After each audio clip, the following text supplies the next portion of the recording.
মরণের আমি জানিলাম না গো আল্লাহ মরণের আর হায়াত হইল হাতে হাইরে মত হইল পায়ে হায়াত হইল হাতে হাইরে মত হইল পায়ে যে জাগাই যার মরণ লেখা সে জাগাই সে মরে আমি জানিলাম না গো আমার মরণের কত দিন বাকি আমার মরণের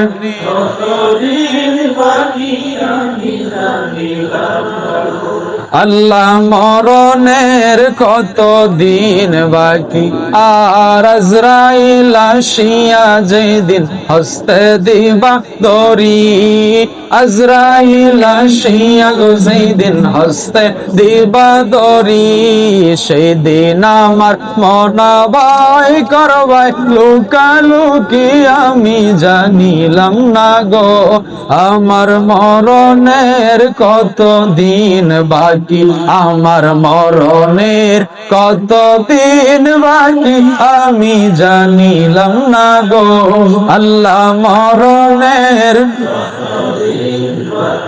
আমার মরণের কত দিন বাকি আমি জানিলাম না গো আল্লাহ মরণের কত দিন বাকি यहाँ हम सब मुसाफिर हैं कब्र आखिर ठिकाना कोई आगे रवाना है कोई पीछे रवाना अल्हम्दुलिल्लाह আল্লাহ তাআলার দরবারে অসংখ্য অগণিত শুকর ও সুজুদ যে মহান আল্লাহ রাব্বুল আলামিন আপনাকে আমাকে দয়া করে মায়া করে হায়াতে তৈয়বা দান করে দুনিয়ার সমস্ত মুসিবত থেকে দূর করে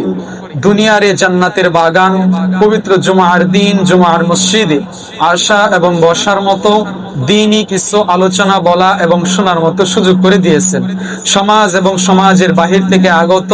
ইসলাম প্রিয় দ্বীন প্রিয় মর্দে মুজাহিদ আল্লাহ রাব্বুল আলামিনের আশিকিন জাকিরিন মুসলমান ভাইরা ছোট বাচ্চা থেকে শুরু করে উলামা তোলাবা যুবক ভাই বৃদ্ধ বাবাজিরা আমরা সকলেই মালিকের দেওয়া জবান দিয়ে কৃপণতা বাদ দিয়ে আল্লাহ তাআলার দরবারে শুকর আদায় করি যিনি হায়াত দাতা মাউত দাতা যিনি আইন দাতা বিধান দাতা যিনি অসংখ্য রিজিক দাতা সেই মালিকের দরবারে আমরা সকলেই মালিকের দেওয়া জবান দিয়ে কৃপণতা বাদ দিয়ে উচ্চ আওয়াজে আকাশ পাতাল বালি করে মুমিনের কণ্ঠে সকলে জবান খুলে বলি আলহামদুলিল্লাহ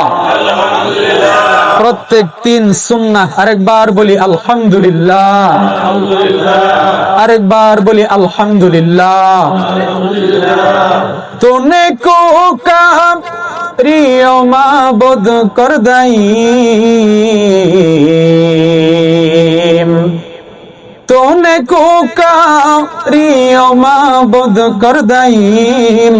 जुर्म बे अंदाज़ा बे हद कर दाई जुर्म बे अंदाज़ा बे हद कर दाई पादशाह जुर्म मारा दरगुजार पादशाह जुर्म मारा दरगुजार मा गुनाहगारी में तू आमर्ज़गार प्यारे हाजिरिन सम्मानित उपस्थिति আল্লাহ রাব্বুল আলামিন আমাদেরকে দুনিয়াতে পাঠাইছে আল্লাহর নবী সাল্লাল্লাহু আলাইহি ওয়াসাল্লাম হাদিস শরীফের মধ্যে বলেন মুমিন এবং বেঈমান এই দুইটার পার্থক্য তোমরা কিভাবে বুঝবা প্রত্যেক জুমায় এই বিষয়ে কিছু কিছু টাচ দিয়ে আজকে আপনাদেরকে যতটুকু না বললেই নয় আমি আপনাদেরকে বলি আপনারা একটু খেয়াল করে শোনার চেষ্টা করবেন কথাগুলি বোঝার চেষ্টা করবেন আমার দিকে তাকাবেন আমার হ্যাঁ না ঠিক বেঠিক জবাব দিবেন তাসবিহগুলো ভালোভাবে নেবেন আল্লাহ তাআলার কাছে দোয়া করবেন যতটুকু আলোচনা করব আল্লাহ তাআলা যেন আমার জবান দিয়ে হেদায়েতের কথাগুলো বের করে দেন সবাই বলে আমিন আল্লাহর নবী বলেন তোমরা মুমিন এবং বেঈমানের মধ্যে পার্থক্য কোন জিনিসের মাধ্যমে কোন বিষয়ের মাধ্যমে বুঝতে পারবা আল্লাহর নবী বলেন মুমিন এবং বেঈমানের মধ্যে পার্থক্য নামাজ। যে নামাজ মুমিন বান্দারা নামাজ ছাড়ে না আর বেঈমানেরা নামাজ পড়ে না, মুমিনেরা নামাজ ছাড়ে না আর বেঈমানেরা নামাজ পড়ে না। আবার একটু বলেন না, মুমিনেরা নামাজ ছাড়ে না আর বেঈমানেরা নামাজ। তাহলে আল্লাহর নবী হাদিসের মধ্যে বলছেন যে মুমিন আর ঈমান, এই ঈমানদার আর মুমিন বান্দা দুইটার মধ্যে পার্থক্য যদি বুঝতে চাও তাহলে আগে দেখবা কার মধ্যে নামাজ আছে আর কার মধ্যে নামাজ নাই। যার মধ্যে নামাজ নাই সে বেঈমান, আর যার ভিতরে নামাজ আছে সে মুসলমান। আল্লাহ তাআলা যেন আমাদের সকলকে পাক্কা ঈমানদার হিসেবে কবুল করেন। সবাই বলি আমিন, আরেকবার বলি আমিন।